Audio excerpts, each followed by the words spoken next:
Well, good morning, internets. We have ourselves a little bit of, a vlog.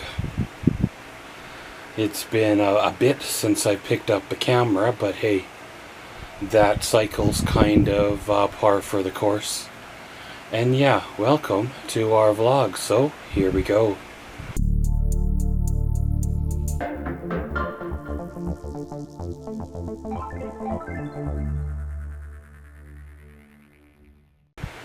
Well, it has kinda happened. Normally in the fall, I end up being sick. Most of the time, it's like a lung infection or bronchitis or something like that that happens between, the fall of the year and the snow and all that stuff. Some of the best times is when it's winter time, it's cold, and everything is covered in snow. It's nice and clean, but it's that in-between stages where it gets me. However, this time of year, I was lucky, if you want to say. I did not end up with the customary lung infection or whatever. I made it all the way until the New Year's, into about mid-month, when I ended up coming down with a really, really nasty cold and flu. I haven't been anywhere in like a month. I pretty much just shut down and really didn't do much of anything. I'd wake up, glance at the old YouTube, make sure everything was okay, post the appropriate links when needed, and then crawl back into bed, because I wasn't prepared for flu season because of, things that have gone on. I didn't have the on-hand cold medication and stuff like I normally do. So I had to dig in my emergency kit for my backup cold medication, vitamin C stuff, Robitussin, taste awful, but it works. Well, they got two of those things right. It does taste awful, and it definitely does work for me anyway. So glad I had the backup stuff on hand. So glad that I had my water on hand, and so glad that I had my warm, quiet room to den up in and recover from, the ordeal.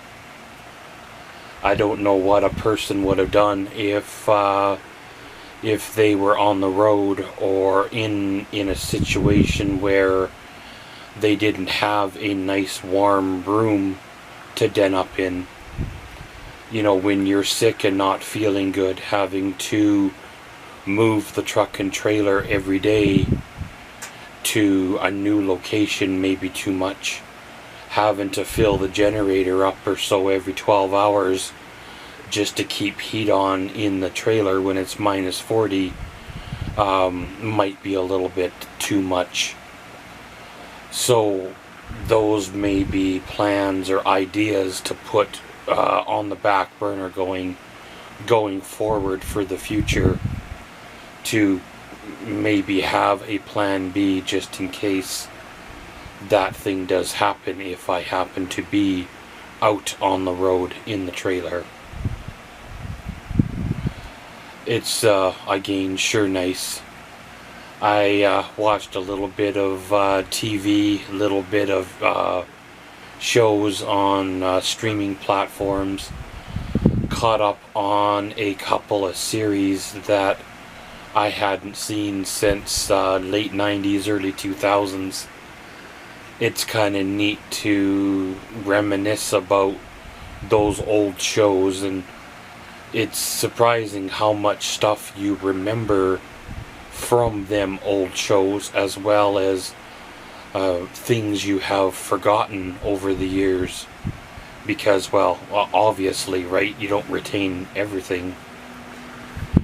And some of these shows, because of their renewals and cancellations and renewals and changing of networks and being on cable TV or being in reruns and stuff, some of the episodes I never really seen consistently because of, well, when a person has other commitments like working or whatever, they can't spend all the time faithfully watching every show, right? So yeah, I spent my time pretty much resting and relaxing and using the online banking services to pay bills and make sure everything is covered there, and making sure that my responsibilities are still covered even though that I am down. One thing I will say about being sick is you lose all sense of taste and smell to the point where water doesn't even taste right. Coffee doesn't even taste right. Your desire to eat anything is basically gone, and your taste to eat anything is pretty much the same. But one thing you can guarantee to taste is the Buckley's, was it Buckley's cough medicine? You know, it tastes awful, but it works, right? Did I say Robitussin earlier? I meant Buckley's. If I did, that's the medicine that I reach for every time. Because I've spent time stationary or laying down, my lungs are sore because of everything. I have muscle weakness and sore legs because of lack of mobility because of things. So I am once again gonna have to start from the bottom and work myself back up to walking in the spring of the year here. One thing I miss about not having my apartment is I used to get up in the night and cut laps or walk around my apartment, and I'd put music on, whether it was my phone or satellite radio or whatever, and I would walk laps around my apartment suite inside for like an hour. And you know, I'd do like 3,500 or 3,600 steps or whatever, and at the end of that hour, you know, I was feeling pretty good. And in this little whatever it is, 7x9 room, you can't really cut laps so much efficiently anyway. So I have been looking at an exercise bike or a walking pad, like a treadmill, but again, I am very, very, very limited on space, and if I add anything to this room more than what's already in here, it severely affects my living space, and I trip over it and stuff like that, which then causes other problems. It's funny how life goes and things go.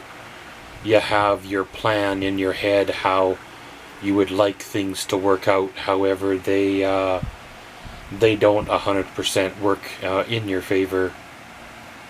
You have plans of camping in the fall, but it maybe was a little bit ambitious given everything that was going on, and the fact that summer ended and fall came pretty quick and winter was on its heels, and the cooler weather rolled in, felt like it was rather fast. I am hoping that we get an early spring, but you know how it is. This is Western Canada. It can hang on till like late May before it breaks for spring. But pretty much I thought I would share some thoughts where I've been for like the last month. I apologize for those that have left comments and questions, but I will get to you guys shortly. Feel free to check out the social media pages. Links are all down in the description, as well as the Maxwell's Life Journey Amazon wish list. Once again, if you would like to contribute to the progress, feel free to. I'm not pushing y'all, but it's just out there. I thought I would mention it. Thanks once again for watching. Comment, subscribe, and enjoy.